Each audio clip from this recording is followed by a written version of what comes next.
Olá, meus amigos, minhas amigas, meus irmãos e minhas irmãs. Vamos voltando com as nossas reflexões, falar um pouquinho a respeito da parábola dos credores e devedores, apenas para dar introdução ao nosso assunto de hoje. Vocês lembram que essa parábola começa mais ou menos assim: tendo os fariseus percebido que Jesus tapara a boca dos saduceus, reuniram-se e um deles, tentando colocar o mestre numa situação difícil, perguntou-lhe: mestre, qual o maior mandamento da lei? Porque Moisés tinha deixado 10 mandamentos, né? Então eles queriam saber qual era o maior, na tentativa, é claro, de depois desprestigiar Jesus, falar, não, ele está desvirtuando a lei e tal. Mas Jesus, com toda a sua sapiência, respondeu: amarás o Senhor teu Deus de todo o teu coração, de toda a tua alma e de todo o teu entendimento, ou espírito em algumas traduções.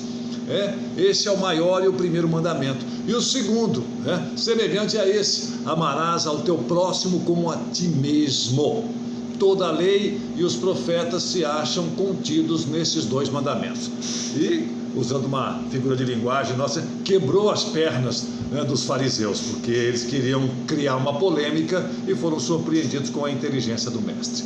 Bom, com amar a Deus sobre todas as coisas, Jesus reafirma o primeiro mandamento de Moisés, a primeira revelação. Mas lembremos que, mesmo falando em amor, amarás a Deus sobre todas as coisas, esse Deus apresentado por Moisés era um tanto quanto tirânico, né?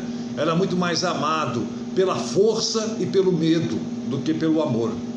Então Jesus não muda a lei, mas dá um novo entendimento a ela quando completa: e amarás a teu próximo como a ti mesmo. Então, essa segunda colocação de Jesus, essa nova roupagem, dá às duras leis mosaicas uma nova roupagem, Então se transforma na segunda revelação. É a lei do amor, ensinada pelo mestre, que reafirma a importância da presença desse sentimento em nossas vidas, e nos mostrando que fundamental é amar, e aumenta esse conceito quando afirma que isso se deve também ao próximo, porque amar as pessoas que são da nossa família, amar nossa esposa, nossos filhos, é muito fácil, mas e o outro, aquele que não pertence teoricamente à nossa família carnal? Isso é difícil. Então é por isso que Jesus estendeu isso. Mas e aí, como amar o próximo? Há várias maneiras, Algumas bem simples, como a ensinada por Chico Xavier, quando lhe perguntaram como é que ele podia aparentar felicidade mesmo na presença de graves enfermidades, E o Chico, com aquela sua simplicidade, sorriu e disse: o corpo é meu, ele pode sofrer, mas o semblante, o meu rosto é do próximo, então eu devo sorrir. Então, para você passar sempre uma imagem legal para os outros, que os outros possam sentir em você alguma coisa positiva.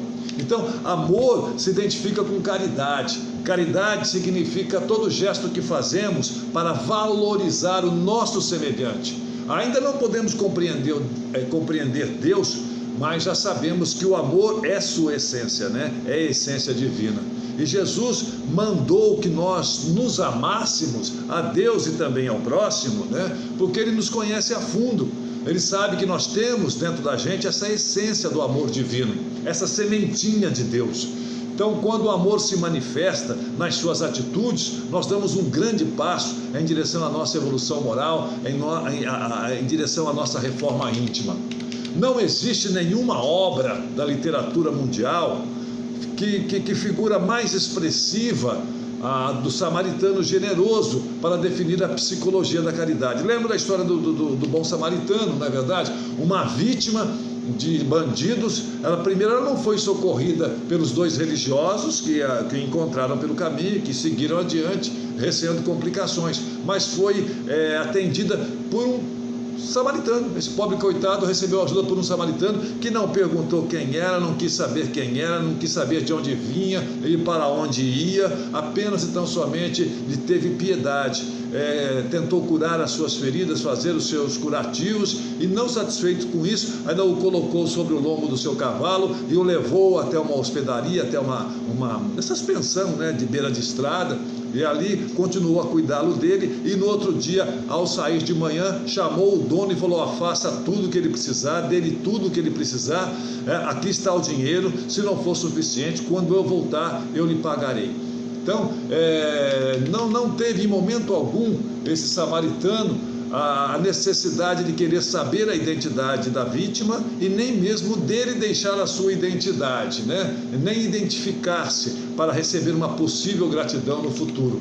No exercício do bem, ofereceu o coração e as mãos, o tempo e o trabalho, o dinheiro e a responsabilidade. Deu de si o que poderia dar, sem nada pedir nem perguntar. Sentiu e agiu, auxiliou e passou. Este é o amar ao próximo quanto a si mesmo. E como você precisa saber quanto que nós precisamos amar ao próximo, até quanto, né? O mestre nos coloca a medida, né? Como a ti mesmo. Essa é a medida, fácil, não é verdade? Aí ele até lança aquela parábola do homem que devia 10.000 talentos e foi perdoado. Então, logo a seguir, encontrou um companheiro que lhe devia muito mais e não o perdoou. Então, quais são as nossas maiores dificuldades nos relacionamentos com o nosso próximo? Certamente o mau humor e a grosseria com que muitas vezes o tratamos ou somos tratados por ele. Agora, só que para o nosso mau humor, para a nossa grosseria, nós sempre temos desculpas, né? Ou eu estou cansado, cabeça cheia de problemas, no trabalho, em casa, mas quando é do lado de lá para cá, nós não damos desculpa a essa pessoa. Nós achamos que ela faz isso por gosto, por vontade, né? Nós não arranjamos desculpa para as falhas dos outros para conosco. Santo Agostinho, na questão 919A do Livro dos Espíritos, ele nos diz que a reencarnação que ele mais aproveitou na Terra foi aquela em que ele adotou por comportamento.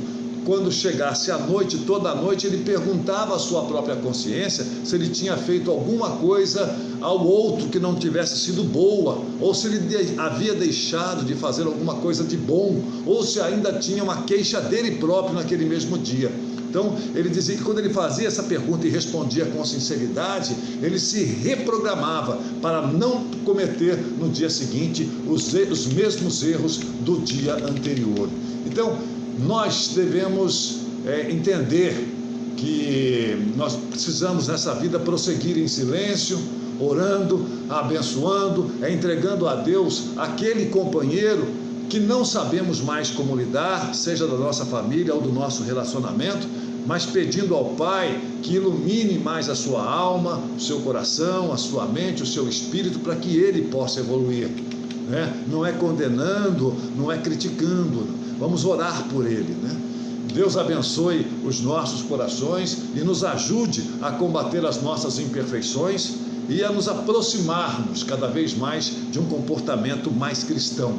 Que os amigos da espiritualidade nos abençoem e nos protejam em nossa caminhada terrena. Paz e luz a todos vocês.